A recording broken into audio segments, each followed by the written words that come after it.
Ansari Saab's victory is a triumph of both great merit and the triumph of secular values. Well, we have come to congratulate Vice President.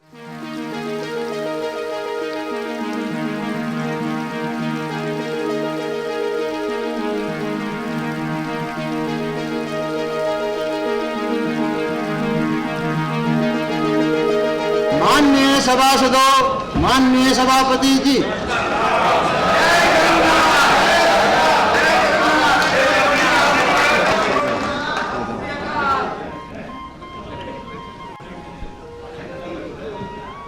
Mr. Chairman, sir, I welcome you to this august house with a great sense of joy and pride.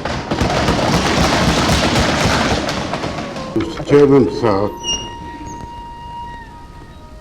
I, on my personal behalf, on behalf of the party that I have the honor to represent, please, sir, accept our collective and my personal congratulations on your election too as the Vice President of the country. Honorable Leader of the House, Honorable Leader of the Opposition, Honorable members of the Rajya Sabha of the Indian Parliament. An individual in a multitude of a billion becomes a celebrity when summoned by your sovereign decision to become the 13th incumbent of this august office of the Republic. The virtue of the democratic process is obvious. Equally evident is the burden of the twin responsibilities entrusted. The enormity of the task induces humility. I am overwhelmed by the warmth of your welcome and the confidence you repose in my stewardship of this office. I can hardly find words to express my gratitude. I do pledge my utmost effort to discharge my duties with fairness and impartiality, and to make every effort to protect and defend the rights and privileges of this Council. I conclude with an Urdu couplet that has often been a fair guide to me personally. जुस्तजू है जिंदगी, ज़ौक़े तलब है जिंदगी, जिंदगी का राज लेकिन दूर-ए मंजिल में है. I thank you once again for the welcome extended to me.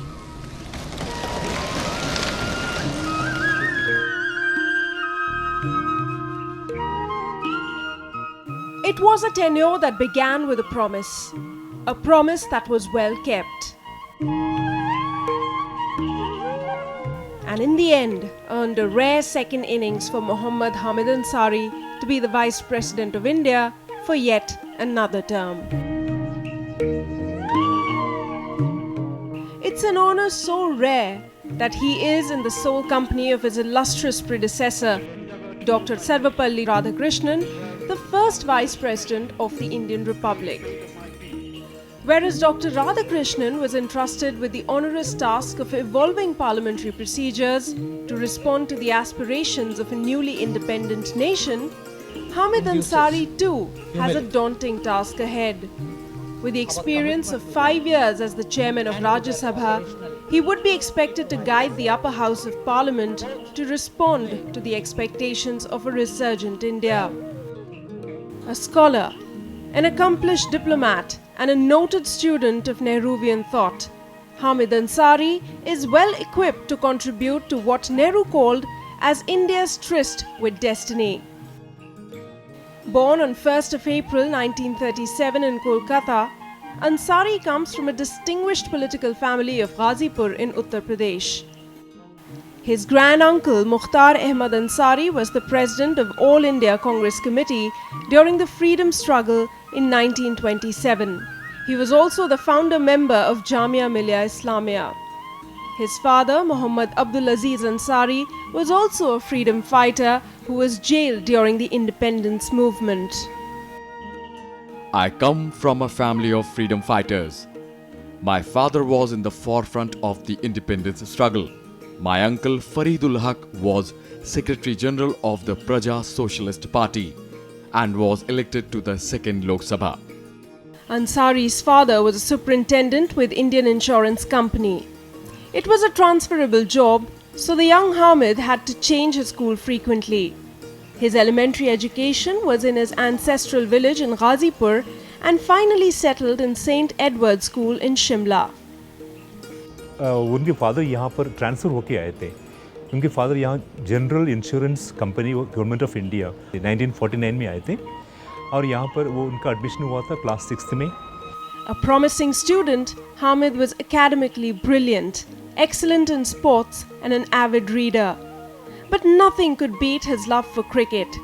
An agile wicket-keeper with sharp reflexes, he would play for hours in Shimla. And when age slowed down his game, he again took position behind the wickets, but this time as umpire. Hamid Ansari was a dependable umpire at inter-university cricket tournaments. वो keeping कर चुके हैं और हम लोग साथ में उनसे सीखा है क्रिकेट वो बचपन की ज़िंदगियों में अपने. 4 सालों तक हमारे साथ स्कूल जाना आना, घर पर भी खेलना कूदना. तो फर्स्ट डिवीज़न पास होते थे, हम गुड सेकंड हम भी पास होते थे. Cricket wise also he was a good player, and a team which had the Ansari brothers was considered to be a better team always. His love for cricket did not abandon him throughout his diplomatic career. In fact, when he was posted as ambassador to Iran, Hamid Ansari was instrumental in introducing cricket in that country. Hamid's association with his birthplace Kolkata was renewed when his father again got posted in 1952. Here, he studied in St. Xavier and has fond memories of those days.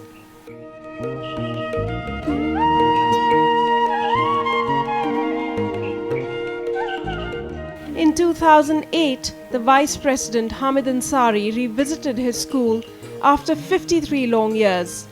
It was a nostalgic journey back in time. Homecoming is a feeling that is difficult to articulate. A sense of happiness is evident. So is a flood of memories.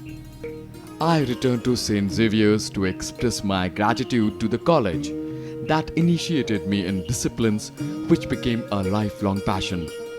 It is always a privilege for any alumnus to return to his alma mater after half a century, to interact with a new generation of students, to share perceptions, to catch up with their vision of a new world and their hopes and aspirations in it. My association with him was when he came here for the valedictory function as a chief guest. I found him very, very approachable person, a person who is so unassuming that I was very, very edified by that. A person who did not think that he was the Vice President of India. For him, this institution, I felt, was very significant, and he was almost grateful that we invited him to come here. So humble a person. I was very impressed by that. His speech in St. Xavier's articulated his views on educational reforms. The message earned him many young admirers. I declare the first convocation of St. Xavier's College open. It's a proud moment for us that an ex-Xaverian is at such a high post in the government, and it's like setting an example for all of us to reach at such a high position as well. Not many people in college aspire to become politicians. So, that's a great motivation for us to enter the politics, change the way the system works. Hamid Ansari did his BA Honours in Political Science from the University of Calcutta and then moved to Aligarh Muslim University for his post-graduation. Aligarh holds a special place in the life of Hamid Ansari. Here he briefly studied in Minter Circle, did his post-graduation and also served the university as its Vice-Chancellor, and always left his mark for his academic brilliance. After completing his studies, he taught at the Department of Political Science in AMU during 1959-1960. Later on, he qualified the UPSC exam and joined the Indian Foreign Services in 1961. Hamid Ansari साहब यहाँ पढ़ने के लिए आए तो वो Minto circle में यहाँ तालिब इल्म थे और उसके बाद वो यूनिवर्सिटी के तालिब इल्म रहे और बहुत अच्छे खिलाड़ी थे। वो क्रिकेट खेलते थे। उसके बाद हमारी खुशकिस्मती थी कि वो उन्होंने पूरे दुनिया में मुख्तलिफ जगहों पर एक डिप्लोमेट की हैसियत से काम किया। His life as a career diplomat took him to various corners of the world. He handled several important assignments in a career spanning over 45 years. I was most impressed by his knowledge of West Asia, since he's been our ambassador in several countries in Iran, in the Emirates, and of course in Saudi Arabia. So his knowledge about West Asia is in great depth and very wide. During this period, he faced discrimination and prejudices as he represented a young nation trying to steer clear of the pitfalls of the Cold War. His experience as a diplomat shaped his intellect and he served the nation with distinction. Ansari's great ability as a diplomat was there to building consensus and in projecting India's case in a manner that was calm, that was reasonable, that was rational, and on each occasion he did this with great success. Hamid Ansari served as the Indian ambassador to the United Arab Emirates between 1976 and 1980. In 1980, he was named the Chief of Protocol, Government of India, a position he held till 1985. His distinguished services earned him Padma Shri Award in 1984. He also served as ambassador to Afghanistan, Iran and Saudi Arabia, and High Commissioner to Australia. He was made permanent representative to the United Nations in 1993. His 2-year stint at the UN saw Pakistan launching a diplomatic offensive highlighting alleged human rights abuses in Kashmir. Ansari led Indian efforts to ward off Pakistani attempts to internationalize the Kashmir dispute. He foiled Pakistani attempts to get an anti-India resolution passed in any global forum. Ansari ji succeeded me as the permanent representative of India to the United Nations in New York. And he stayed there in that capacity for 2-3 years. And he did a wonderful job in the United Nations. He served there in the period immediately after the collapse of the Cold War and the breakup of the Soviet Union.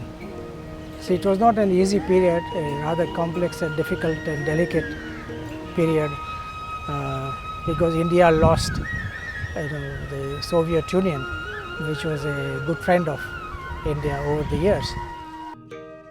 After retirement from foreign services, Hamid Ansari joined the Center for West Asian and African Studies at the Jawaharlal Nehru University and the Academy for Third World Studies, Jamia Millia Islamia, as a visiting professor. He was extremely popular among his students and colleagues. Apart from being a visiting professor in this Center for West Asian Studies, he has been visiting the School of International Studies and the Center in particular for international seminars, and his own interaction with scholars from various universities and institutions, as well as his own dealings with students, was with at the same time with humility but with enough wisdom. In May 2002, Hamid Ansari was appointed the Vice Chancellor of the Aligarh Muslim University. He served as the Vice Chancellor till the 30th of March 2002. Ansari could be assertive and democratic at the same time. His colleagues at AMU say he commanded respect from students as well as the teaching community. It is customary to respect your Vice Chancellor because he is a Vice Chancellor. I respected him not only because he was my Vice Chancellor, but because I think he earned respect. That is one thing. And he earned respect by the manner in which he behaved, by the manner in which he interacted in various situations. Hamid Ansari's politeness and modesty was appreciated by one and all. Salimuddin Siddiqui, who became Vice Chancellor after Hamid Ansari, has fond memories of his predecessor. He says AMU witnessed several important reforms during this period. We are all really very proud of him. Firstly, he is an alumnus of Aligarh Muslim University, and having a Vice President in the second term, I think adds a feather to our cap. Hamid Ansari moved back to Delhi in 2002 to lead a retired life, but refused to sever links with his scholarly pursuits. He continued to be active in academic circles and served as the visiting professor at Jamia and JNU. He also served as the chairman of a working group on Kashmir, set up after the second roundtable conference on Jammu and Kashmir from 2006. The report of the working group was adopted by the third roundtable in April 2007. The report advocated recognizing the right of Kashmiri Pandits to return to places of their original residence. On 6th of March 2006, Hamid Ansari was appointed the chairman of the National Commission for Minorities. Mohammad Hamid Ansari became the 12th Vice President of India. As a candidate backed by the Left Front and the United Progressive Alliance, he defeated National Democratic Alliance candidate Najma Heptullah by a margin of 233 votes to hold the second highest office in the country. His experience as a career diplomat came in handy for Ansari in his position as the chairman of the Rajya Sabha. He brought in several changes in House proceedings to ensure optimum use of time. It's not very easy to control a house which has over 245 members, but he did it very proficiently and very efficiently. Not only that, he brought about some major changes in the working of the House. He regulated the zero-hour mentions to a maximum of 3 minutes, checked unfair use of start questions, brought transparency in time allotment to members and parties by introducing digital display system in the House, and streamlined short duration discussions, short notice questions and calling attention. As a chairman of the Rajya Sabha, there were many major issues cropped up. Turbulent, but he could manage it well. And also, as a chairman of the Rajya Sabha, he was willing to allow the members to raise certain issues, even strictly may not be within the rules. But he allowed the members or the parties to ventilate their feelings and criticism. And the chairman of the Rajya Sabha, or the Speaker of the Lok Sabha, is indeed the most important component. That there is accountability, there is debate, and also searching questions about the issues of the country. Known for his strong views on several national issues, Hamid Ansari played a role in ensuring compensation to the victims of the Gujarat riots. He also pushed for a complete relook into the relief and rehabilitation for riot victims since 1984. His first tenure as the Vice President was more or less non-controversial, but it was by no means uneventful. He attracted criticism for ordering deployment of marshals to ensure smooth passage of the Women's Reservation Bill.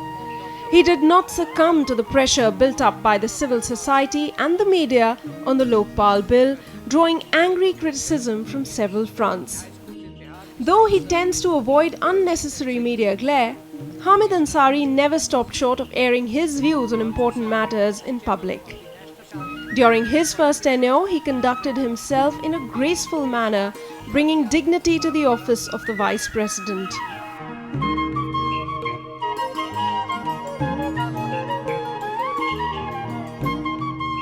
Now, into his second term, he can be expected to meet the high standards set by himself. Indian democracy is facing tough challenges like militancy and terror, that test the very basis of the nation. A Democrat to the core, Mohammad Hamid Ansari is the right man at the right place to protect the rights of citizens while upholding the unity of the Indian nation.